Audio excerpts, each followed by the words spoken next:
nga! Andito ako ngayon sa Tutuban Night Market. Diba? Napakaraming food trip dito na pwede mong pagtripan. At lahat ng mga things na gusto mong bilhin, meron din sila dito. Kaya dayuhin mo na bago magkaubusan. What's up guys? Bumiyahe na naman nga ang tito mo at dito ako napadpad sa Tutuban Night Market. Mga kabiyahe, ang sarap mag-stroll dito pag gabi. Sigurado mag-i-enjoy ka at mauubos ang oras mo sa kakaikot. Katulad nitong banchetong pinuntahan ko, napakaraming pagkain dito na magugustuhan mo. Meron silang sinigang, inihaw, burger, shawarma, pasta at kung ano-ano pa. Guys, check this out.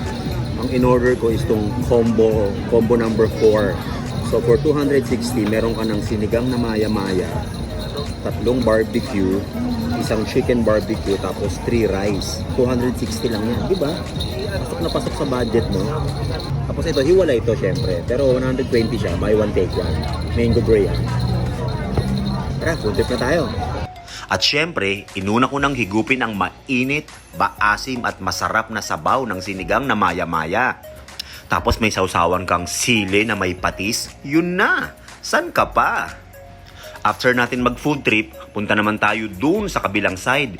Tignan natin kung anong mga tinda nila doon. Tapos, bumili na rin tayo ng prutas dahil sigurado mas mura dito dahil ito talaga ang bagsakan.